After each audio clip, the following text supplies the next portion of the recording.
एक बड़ी गलती जो बहुत सारे स्टूडेंट्स करते हैं, जो आपको बिल्कुल भी नहीं करनी है। जब उनके सामने एक एडवर्ब टॉपिक आता है तो उनको लगता है कि इसकी डेफिनेशन जान लेना, कुछ मीनिंग पढ़ लेना मतलब होता है कि एडवर्ब टॉपिक कंप्लीट हो गया। पर ऐसा बिल्कुल नहीं है। जिन बच्चों को इंग्लिश स्पीकिंग बहुत फ्लुएंट और कॉन्फिडेंट करनी है, वो ये जान लें कि एक ऐसा टॉपिक है जिसे आप नज़रअंदाज नहीं कर सकते हैं।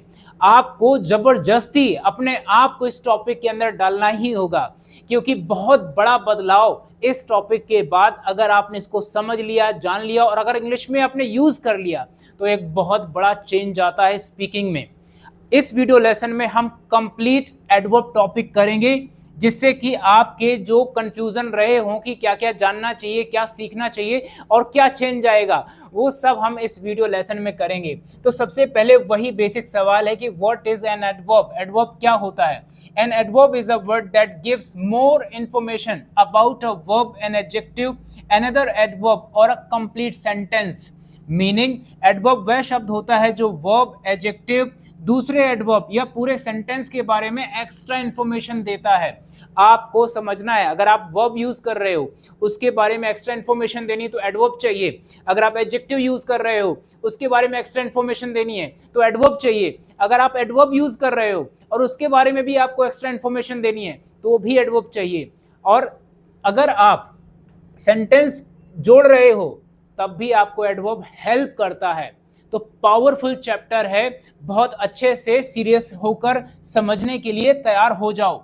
अब देखो कैसे पता करें कि कोई वर्ड, कोई शब्द जो इंग्लिश का है वो एडवर्ब ही है। तो आपको कुछ नहीं करना, एक सेंटेंस जो आपके सामने लिखा है उससे एक सवाल पूछना है। क्या सवाल पूछना है? उस सेंटेंस को पढ़ो और उसमें सवाल करो कैसे, सवाल करो कब, कहाँ, कितनी बार, कितना। क्योंकि जो वर्ड इन क्वेश्चंस का आंसर देता है अक्सर वे एडवर्ब होते हैं। मीनिंग, एडवर्ब पहचानना भी बेहद आसान है। आपको सिर्फ इतना करना है कि उस सेंटेंस से सवाल करना है। अब मैं प्रॉपर वर्ड्स के साथ में, एग्जांपल्स के साथ में, प्रूफ के साथ में आपको हर एडवर्ब के बारे में, कितने टाइप के होते हैं, कैसे यूज होता है, इंग्लिश में क्या चेंज आता है, वो सब कंप्लीट करेंगे। देखिए, अच्छी इंग्लिश के लिए अच्छी नॉलेज भी होनी जरूरी है। अगर आप जानोगे तो उसका यूज करोगे। अगर आपको पता ही नहीं है कि यूज होता क्या है तो आप उसको यूज करना भी पसंद नहीं करेंगे, आपको फर्क भी नहीं पड़ेगा। तो कम से कम एक बार ये वीडियो इसलिए देखना है कि पता तो चले एग्जैक्टली कि एडवर्ब कितने टाइप के होते हैं, कैसे यूज होते हैं सेंटेंस में, क्या मीनिंग आता है सेंटेंसेस में। और आपको साथ ही साथ इतने इंपॉर्टेंट मीनिंग भी दूंगा मैं आपको हर टाइप का। अभी देखो, शुरू करते हैं पहले। What are the types of adverbs? कितने प्रकार के होते हैं? They are 12 types. Adverb of manner, adverb of time, adverb of place, adverb of frequency, adverb of degree, interrogative adverb, relative adverb, conjunctive adverb, adverb of reason, adverb of affirmation, adverb of negation और emphasizing adverb. ये total 12 तरह के होते हैं। Books में एक दो heading कम ज़्यादा हो सकती हैं। इसमें हम जो कवर करेंगे वो ये 7 सबसे ज़रूरी एक स्पीकिंग कोर्स करने वाले बच्चे के लिए या ग्रामर सीखने वाले बच्चे के लिए ज़रूरी है। सारे इसलिए कवर नहीं करेंगे, आप कमेंट में खुद बताएंगे कि आपको क्या पूरे एडवर्ब चाहिए। अगर चाहिए होंगे तो आप बताएंगे, बाकी आपका काम अभी इतने से हो जाएगा। अब शुरू करते हैं। पहला, एडवर्ब ऑफ मैनर। कैसे पहचानते हैं आप? सिंपल, यह बताता है कि कोई काम कैसे हुआ। तो करना क्या है? सेंटेंस पढ़ो, सवाल पूछो कैसे। लेकिन उससे पहले आपको कुछ मीनिंग्स देते हैं हम आपको। आप मीनिंग्स भी सीखो। चैप्टर इतना सिंपल नहीं है कि आपको सिर्फ कुछ एग्जाम्पल दे देंगे, नहीं। पहले मीनिंग जानो कि इससे रिलेट करने वाले मीनिंग्स कौन कौन से हैं, तब तो आपका कॉन्फिडेंस बढ़ेगा। देखो, स्लोली मतलब धीरे या धीरे धीरे, केयरफुली सावधानी से, ब्यूटीफुली सुंदर ढंग से, पोलाइटली विनम्रता से, हैप्पीली खुशी से, सैडली दुखी होकर, एंग्रीली गुस्से में, ब्रेवली बहादुरी से, क्वाइटली शांति से, फास्ट तेज। अब देखो एग्जाम्पल, हम क्वेश्चन करेंगे, वह सावधानी से गाड़ी चलाता है। सवाल है कैसे चलाता है वो गाड़ी, तो आपने जवाब दिया सावधानी से। This is called adverb. हमें हर सेंटेंस में वह सुंदर ढंग से गाती है। कैसे गाती है वो? सुंदर ढंग से। बच्चा शांति से सोया है। कैसे सोया है? शांति से सोया है। तो आपको समझना यह है कि एडवर्ब का काम क्या है। अगर एडवर्ब हटा दोगे तो सेंटेंस का मीनिंग ही टूट जाएगा। कैसे? वह गाड़ी चलाता है। लेकिन मेरा मकसद ये कहने का नहीं था कि वो गाड़ी चलाता है, मुझे बताना था कि वह सावधानी से गाड़ी चलाता है। This is the power of adverb. बिना एडवर्ब डाले आप इस फीलिंग को जनरेट ही नहीं कर सकते हैं सेंटेंस में। अब देखो, वह सावधानी से गाड़ी चलाता है। He drives carefully. वह सुंदर ढंग से गाती है। She sings beautifully. बच्चा शांति से सोया। The child slept quietly. उसने विनम्रता से जवाब दिया। He answered politely. उन्होंने खुशी से काम किया। They worked happily. ये मीनिंग्स हैं। जब तक आप इनका सेंटेंस में डालोगे नहीं, यूज नहीं करोगे, तब तक आपको वैल्यू पता नहीं चलेगी।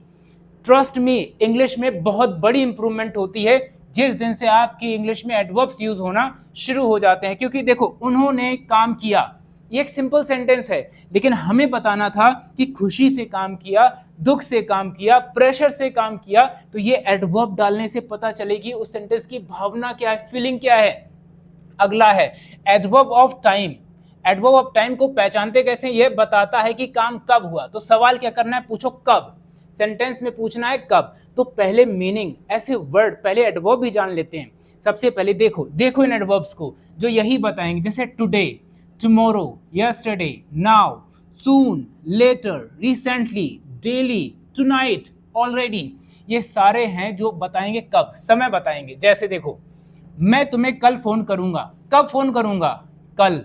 वह अभी पढ़ रही है। कब पढ़ रही है? अभी पढ़ रही है। हम कल मिले थे। कब मिले थे? कल मिले थे। जिनको आप सिंपल वर्ड जानते हो वो एडवर्ब होते हैं और आपकी इंग्लिश को पावरफुल बनाते हैं और सेंटेंस को मीनिंगफुल बनाते हैं। ये बिल्कुल अवॉइड नहीं किया जा सकता है। ये बहुत ही अच्छे से सीखने वाला चैप्टर है। मैं तुम्हें कल फोन करूंगा। I will call you tomorrow. वह अभी पढ़ रही है। She is studying now. हम कल मिले थे। We met yesterday. वे जल्द आएंगे। दे विल कम सून। वह हाल ही में आया है। He has arrived recently. अगले टॉपिक को समझते हैं, एडवर्ब ऑफ प्लेस। प्लेस मतलब होता है स्थान। यह बताता है कि काम कब हुआ, मतलब सवाल पूछना है कहाँ। यह बताता है काम कहाँ हुआ, तो सवाल पूछना है सेंटेंस में कहाँ। अब ऐसे वर्ड पहले जान लेते हैं। देखो, सबसे अच्छा तरीका क्या होता है कि कम से कम पहले वो वर्ड तो पता चलें। वर्ड आप पहले से ही जान जाओगे तो पहचानने में आसानी होगी। जैसे हियर मीन्स यहाँ, देयर मीन्स वहाँ, आउटसाइड बाहर, इनसाइड अंदर, नियर बाई पास में, एवरीवेयर हर जगह, अपस्टेयर्स ऊपर, डाउनस्टेयर्स नीचे, अवे दूर, अब्रॉड विदेश में। ये वो वर्ड्स हैं जो बताएंगे काम कहाँ हुआ है। एग्जाम्पल देखो, यहाँ आओ, कहाँ पर आना है? यहाँ। लड़के बाहर खेल रहे हैं। कहाँ खेल रहे हैं? बाहर। मेरा स्कूल पास में है। कहाँ है? पास में है। तो ऐसे आप आसानी से पता लगा सकते हो एडवर्ब क्या है। लेकिन ये भी जान लो, अगर मैंने एडवर्ब हटा दिया तो मीनिंग ही सेंटेंस का नहीं बचेगा जो एक्चुअली मुझे कहना है। तो बहुत सारे बच्चे गलती करते हैं कि उनको लगता है जो डेफिनेशन हमने 30 सेकंड में जानी थी वही होता है एडवर्ब। ऐसा बिल्कुल नहीं। कुछ मीनिंग होने चाहिए, उन पर एग्जाम्पल होना चाहिए, पता चलना चाहिए कि ये इंपॉर्टेंट क्यों है सीखना। तभी तो आप सीखोगे और चाहोगे कि आपकी इंग्लिश में एडवर्ब यूज हों। अब देखो, यहाँ आओ, कम हियर। लड़के बाहर खेल रहे हैं। The boys are playing outside. मेरा स्कूल पास में है। My school is nearby. उसने हर जगह देखा। She looked everywhere. बिल्ली अंदर है। The cat is inside. ना केवल सेंटेंस अच्छे होते हैं, इंग्लिश अच्छी होती है। और सच में जब इंग्लिश अच्छी होती है तो कॉन्फिडेंस ऑटोमेटिक आता है। तब भी आप इंग्लिश कॉन्फिडेंस से बोल सकते हैं। तो सीखते रहिए और कॉन्फिडेंस बढ़ाते रहिए। यह बताता है कि काम कितनी बार हुआ है। तो सवाल क्या पूछना है? कितनी बार। हम सेंटेंस को पढ़ेंगे और पूछेंगे कितनी बार। और मीनिंग कैसे क्या होंगे? ऑलवेज, हमेशा, ऑफन, अक्सर, समटाइम्स, कभी कभी, नेवर, कभी नहीं, यूजुअली, आमतौर पर, रेयरली, बहुत कम, डेली, प्रतिदिन, फ्रीक्वेंटली, बार बार, रेगुलरली, नियमित से, जनरली, सामान्यता। अब देखो, एग्जाम्पल हमारे सामने आया, वह हमेशा मेरी मदद करता है। कितनी बार मदद करता है? हमेशा करता है। मैं कभी कभी फिल्में देखता हूँ। कितनी बार देखते हो? कभी कभी देखता हूँ। वह कभी झूठ नहीं बोलता है। कब झूठ नहीं बोलता है? कभी नहीं झूठ बोलता है। तो देखो, अगर आप हटा के देखो एडवर्ब, वह मेरी मदद करता है, मैं फिल्में देखता हूँ, ऐसा नहीं लग रहा है कि कोई इंसान था, उसके इंसान के अंदर से आत्मा ही खींच ली गई है? तो इतने ज़्यादा इंपॉर्टेंट हैं। वर्ड्स आपको आते होंगे, पर समस्या ये मैंने देखी है बच्चों में कि वर्ड जानते हैं, सेंटेंस में यूज ही नहीं होते हैं। कोई बोलता है तो समझ जाते हैं, इससे इंग्लिश इंप्रूव नहीं होती है। हमें वर्ड चाहिए, हम ही यूज कर पाए, ऐसे सीखना होगा। वह हमेशा मेरी मदद करता है, ही ऑलवेज हेल्प्स मी। मैं कभी कभी फिल्में देखता हूँ, आई समटाइम्स वॉच मूवीज। वह कभी झूठ नहीं बोलती है, शी नेवर लाइज। वे आम तौर पर जल्दी आते हैं, दे यूजुअली अराइव अर्ली। हम अक्सर यात्रा करते हैं, वी फ्रीक्वेंटली ट्रैवल। देखो, सेंटेंस भी पावरफुल बनता है, मीनिंगफुल बनता है। और जब मीनिंगफुल सेंटेंस बोलोगे तो इंग्लिश में कॉन्फिडेंस भर भर कर आएगा। नर्वसनेस क्यों रहती है? सही करेक्शंस ना होना, सही पता ना होना, विश्वास भी ना होना। तो विश्वास को बढ़ाइए, अच्छा सीखिए, प्रैक्टिस कीजिए। अब देखिए, एडवर्ब ऑफ डिग्री क्या होते हैं ये? यह बताता है कि कोई काम या क्वालिटी कितनी मात्रा में है। जैसे पूछना है, सवाल पूछना है कितना। क्या पूछना है? कितना। अब देखो, पहले वर्ड देख लो। वेरी बहुत, टू जरूरत से ज्यादा, क्वाइट काफी, ऑलमोस्ट लगभग, इनफ पर्याप्त, एक्सट्रीमली अत्यंत, फुल्ली पूरी तरह, हार्डली मुश्किल से, कंप्लीटली संपूर्ण रूप से, सो इतना। देखो, ना केवल मैं आपको वर्ड बढ़िया बढ़िया दे रहा हूं, कम से कम इतने मीनिंग अगर आप यूज करने लगे, राइट। वीडियो बहुत थोड़े समय का ही है, लेकिन ये प्रैक्टिस करोगे तो आपको 2-4 घंटे प्रैक्टिस करनी होगी, और उसके बाद जो आप फील करोगे इम्प्रूवमेंट, वो अलग ही लेवल का होगा। देखो एग्जाम्पल देखो, वह बहुत होशियार है। कितना होशियार है? बहुत। चाय बहुत ज्यादा गर्म है। कितनी गर्म है? बहुत ज्यादा। मैं काफी खुश हूं। कितना खुश हो? काफी खुश हूं। तो क्या बताता है? मात्रा बताता है, क्वालिटी बताता है, या काम कितना हुआ ये बताता है। ये वो वर्ड हैं जो इंग्लिश में यूज होने चाहिए। अगर आप कर रहे हो और करने वाले हो तो चेंज मिलेगा आपको, आप एक वैल्यूएबल टाइम स्पेंड कर रहे हो। वह बहुत होशियार है, शी इज वेरी स्मार्ट। चाय बहुत ज्यादा गर्म है, the tea is too hot. मैं काफी खुश हूं, आई एम क्वाइट हैप्पी। वह लगभग दौड़ जीत गया, ही ऑलमोस्ट वन द रेस।